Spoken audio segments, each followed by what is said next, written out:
बिस्मिल्लाहिर्रहमानिर्रहीम। जब यकीन की डोर अल्लाह पर छोड़ दी जाती है तो फिर अल्लाह अपने बंदों को रुस्वा नहीं करता। जो अल्लाह ने तुम्हारे लिए लिखा है वो हर हाल में तुम्हें मिलकर ही रहेगा, फिर भले वो रास्ते में खो ही क्यों ना जाए, मगर मंजिल पर पहुंचकर वही तुम्हारा मुक़द्दर होगा इंशाअल्लाह। अल्लाह की मोहब्बत पर कभी शक ना करो। अगर वो तुम्हें आजमा रहा है तो वो तुम्हें उसके लिए तैयार कर रहा है जो तुमने मांगा है। जिस ख्वाहिश की तड़प में वो तुम्हें तहज्जुद तक लाया है उस ख्वाहिश को मुकम्मल भी वही करेगा। और जानते हो सुकून क्या है? अपने रब से अकेले में बैठकर गुफ्तगू करना। और फिर जब अल्लाह तुम्हारे दिल से किसी चीज़ का ख्याल नहीं निकालता तो वो उसी चीज़ को तुम्हारी हकीकत बना देता है। बेशक अल्लाह उस दिल को कभी अपने कुन से महरूम नहीं रखता जो टूट कर भी वक्त तहज्जुद अल्लाह को मनाना नहीं छोड़ता। तुम्हारी मुश्किलात चाहे आसमान जितनी बड़ी ही क्यों ना हो, अगर तुम्हारा यकीन अल्लाह पर है तो कोई तुम्हें हरा नहीं सकता। हज़रत अली रज़ियल्लाहु अन्हु ने फरमाया, जब सुबह अल्लाह पाक की ज़िक्र से शुरू होने लगे तो जान लो दिल की दुनिया बदल गई है और अल्लाह तुमसे राज़ी है। नमाज अगर मोहब्बत है तो तहज्जुद अल्लाह से इश्क का एहसास है। अपने सब राज उस रब को बताया करो, यकीन मानो उससे बढ़कर पर्दा रखने वाला कोई नहीं। दुआ मांग कर भी डरते रहोगे तो लगेगा कि कबूल होने का यकीन नहीं है। अरे यकीन रखो वो ज़रूर कुन कहेगा। उससे आगे कुन का मरहला है, वो रब कुन कहेगा, सब संभल जाएगा, सब संवर जाएगा। जितनी दफ़ा दुआ मांगते हो अल्लाह उतनी दफ़ा तुम्हें तुम्हारी दुआओं के जवाब देता है। तुम यहाँ एक क़तरे के लिए रो रहे हो जबकि तुम्हारा रब तो तुम्हें 7 समंदर अता करने पर भी कुदरत रखता है। तुम्हारा काम बस दुआ करना है, अता की तदबीरें वो खुद बनाता है। और जिस दिन अल्लाह तुमसे राज़ी हो गया उस दिन तुम अपनी इन उदास आँखों से अपने नसीब का बदलना देखोगे और खुश हो जाओगे इंशाअल्लाह।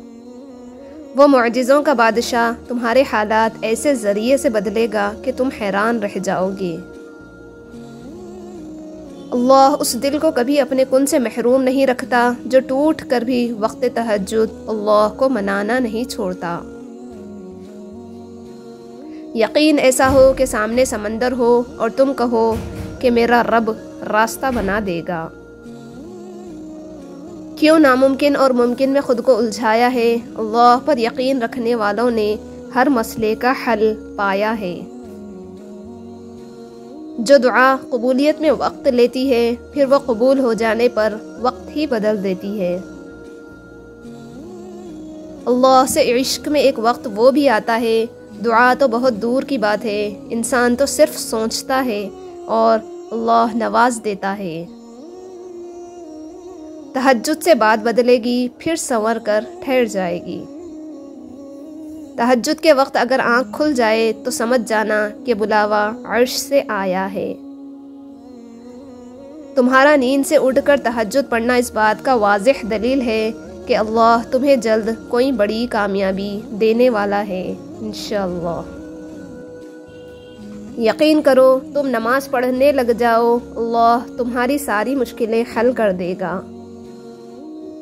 अल्लाह तुम्हारी दुआओं को कबूलियत के ऐसे रंग अता करेगा कि तुम्हारे सब्र में गिरे हर आंसू का हक अदा हो जाएगा। अगर अल्लाह तुम्हें तुम्हारा नसीब खुद लिखने का अख्तियार देता ना, तब भी तुम अपना नसीब इतना बेहतर ना लिख सकते जितना उसने लिखा है। जब दुआ करो तो अव्वल और आखिर दुरूद शरीफ पढ़ लिया करो। अल्लाह उन पर कबूलियत की मोहर लगा देता है, वो कभी रद्द नहीं होती। तहज्जुद के सजदों में तुम्हारा रोना ज़ाये नहीं जाएगा। इंशाअल्लाह वो सब कुछ मिलेगा जो तुम चाहते हो, बस तुम अपने प्यारे अल्लाह पर यकीन रखो। अनकरीब मायूसी के बादल ख़त्म होने वाले हैं। अनकरीब उस रब का नूर कबूलियत बन के जगमगाने वाला है इंशाअल्लाह। अगर अल्लाह तुम्हें इंतज़ार करवा रहा है तो तैयार रहो, वो उससे बढ़कर तुम्हें देगा जो तुम उससे मांग रहे हो।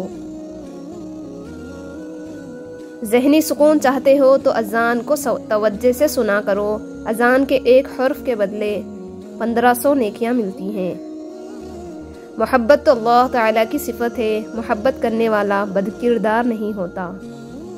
अपने लिए बेहतरी की दुआ मांगो और बाकी सब फैसले अल्लाह पर छोड़ दो। अल्लाह तुमसे मोहब्बत करता है, वो कभी तुम्हारा बुरा नहीं चाहेगा। जो अल्लाह के लिए रोते हैं फिर अल्लाह उन्हें औरों के लिए रोने नहीं देता। मुसलमान को जब तकलीफ़ पहुंचती है, हत्ता के कांटा भी चुभता है, तो अल्लाह पाक उसकी वजह से उसके लाखों गुनाह मिटा देता है। अल्लाह तो छोटी सी चूंटी का हक भी ज़ाये नहीं जाने देता। फिर तुमने कैसे सोच लिया कि तुम्हारे टूटे दिल के साथ किए गए सब्र को वो ज़ाये कर देगा। सूरह यासीन तमाम ख्वाहिशात को पूरा करती है। आप सजदे में रोएं और दुआ रद्द हो जाए, ऐसा हो ही नहीं सकता। लोगों से उसी रफ्तार से बात करके देखें जिस रफ्तार से आप नमाज में सूरह फातिहा पढ़ते हैं। कोई भी आपकी बात नहीं समझेगा और आप बादशाहों के बादशाह के साथ उस अंदाज में बात करते हैं। कुरान पाक को चूमने का अपना ही मज़ा है, एक सुकून सा उतर जाता है सांसों में। जानती हूँ मैं बहुत ख़ास हूँ, क्योंकि अल्लाह पाक बेकार चीज़ें नहीं बनाते। कभी भी 4 लोगों की नज़र में इज़्ज़त बढ़ाने के लिए गुनाह ना करें, क्योंकि आपने अल्लाह के सामने हिसाब तन्हा होकर देना है। कुछ लोगों की फितरत परिंदों की तरह होती है, जहाँ दाना वहीं ठिकाना। कोशिश करें रिश्तों में मुखलिस रहें। अगर आप किसी के जज्बात से खेलकर ख़ुद को तेज़ तरीन इंसान समझते हैं तो यकीन करें आप तेज़ तरीन नहीं बल्कि घटिया तरीन इंसान हैं।